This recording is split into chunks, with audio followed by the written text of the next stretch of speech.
Hello, this is Dr. Jazayeri. This is my coronavirus update number 11. Today is Tuesday, April 21st. So a lot of things happened over the weekend. I think the main thing still is they're pushing to try to find the origin of this virus, and they're saying that they think this virus may have come out of the lab in Wuhan.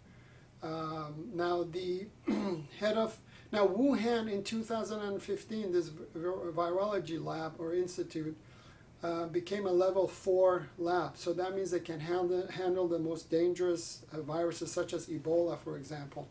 To give you an idea, the SARS virus is still a level 3. So you can see this lab has to meet a high standard.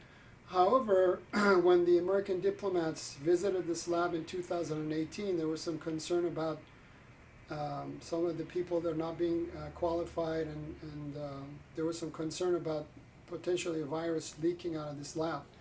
The director of the lab has sampled the coronavirus that's out there with their own samples of the coronavirus because, you know, they studied these coronaviruses and other viruses to see if they can potentially become pathogenic and infect people. So they are being manipulated. And again, nobody has said that this virus is man-made.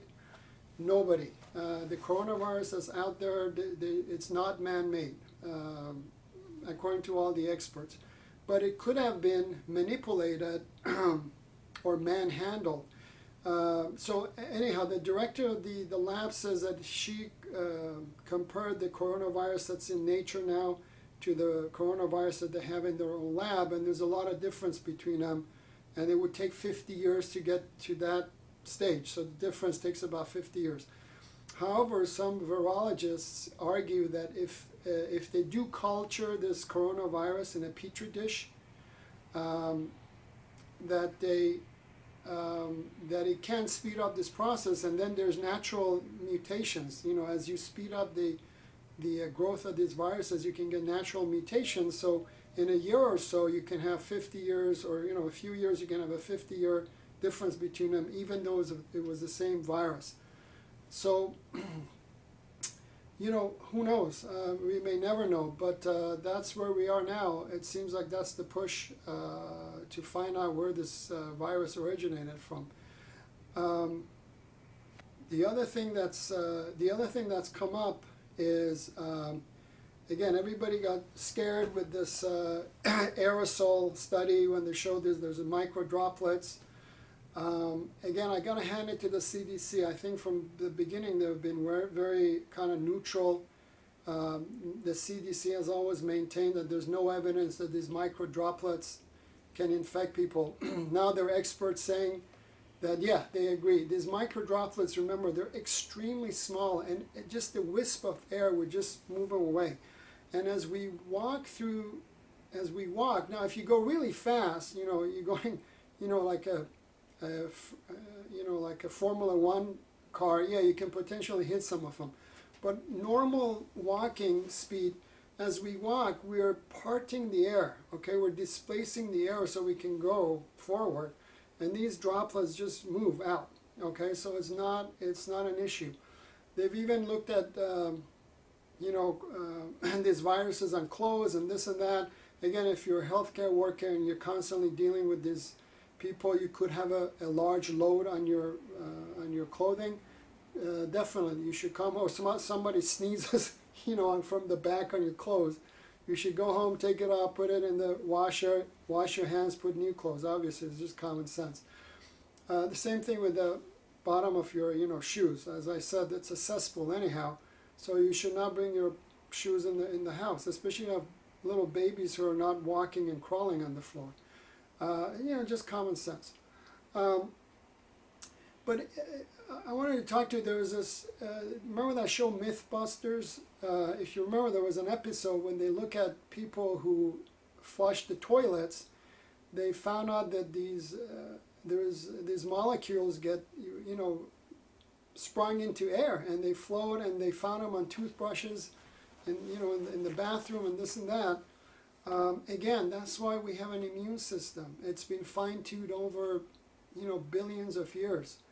So, like I said, don't freak out too much. If you're immunocompromised, definitely, you should be very careful. Or other things that can affect your immune system. Again, uncontrolled diabetes, really bad.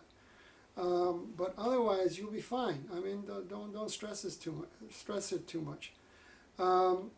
There is also a couple of experts. I think they were from France or Belgium. I can't remember. It was a European country. They try to extrapolate the actual number of people in the U.S. who are infected, because, as you know, the death rate now is around 6.8%. But this is based on the confirmed number of cases and then the confirmed number of deaths. But as I've told you before, the percentage has to be less because there are a lot of people who have it and we know they're asymptomatic.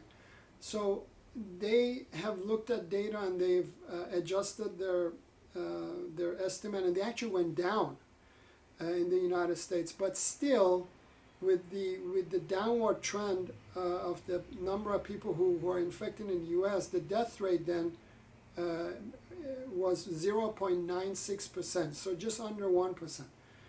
And if you remember, the best study we have was the Diamond Princess cruise, because everybody was in one confined area, the worst case scenario, everybody got tested, so we knew exactly what's going on. The problem was the number was small, so you couldn't say, well, this is it. I mean, this is the data. There were a little bit over 3,700 people, about 19.2% were tested positive, and 1.1% unfortunately passed away, which is very close to this 1%. So maybe it is around 1%. Now that's still 10% more than the flu, but remember, we have a vaccine. So remember in the beginning I kept arguing that maybe this is not any worse than the vaccine, than the flu. So I'm curious, if nobody got the flu vaccine, how many people would die? Maybe it'd be worse than this. I don't know. But so as we get more data, you can see that this is not the apocalypse. Yes, I still think social distancing is really the only available treatment. And I'm glad that in California, at least, we're going until May 15. I really think we should go until end of May. There are some people I know who are protesting. I mean, I don't know what to say. I'll leave it at that. Just to protest because, people are doing that because they think they're taking their freedom away. But this is risky behavior, So. I mean, you could argue that with HIV. I mean, I don't know. Go and have sex with everybody. Yeah, that's your freedom. But is that safe practice? I'll leave it at that. I don't know what else to add. I hope people will realize that this is for their interest, best interest. Also, there was this big stink with this payment protection program. A lot of big companies got the money, and so I'm glad that the government is trying to issue some more, because there are some businesses that probably have gone under already. And so, I'm hoping that they hang in there, and hopefully they'll bounce back. But, I'm not saying it's easy. It's just it's worse to drag this and then keep forcing these stay-at-home laws rather than just toughing it out an extra month and just hopefully it'll be done. Again, the questions remain: what's going to happen in the southern hemisphere as the temperature gets colder? There's some data that this virus doesn't do well in the summer and the heat, so is it gone in the southern hemisphere? Maybe when the winter comes, nothing will happen. Is it going to resurge? We don't know. Again, the CDC feels that this is going to stick around and become seasonal. What's going to happen in the fall, again, I don't know, but at least we know more about the virus and how dangerous it is. And maybe people would just be used to it. They'll just still go out and wear a mask and business as usual. The only areas which is concern is the restaurants, because you got to take your mask off to eat. Maybe they just do takeout. Everybody will modify and evolve with nature, just like we've evolved before, I guess, and then we'll evolve back to where things were before. So those were the big things. Again, stay safe. Everybody says wash your hands before you touch your face. That's how you get these viruses in your orifices.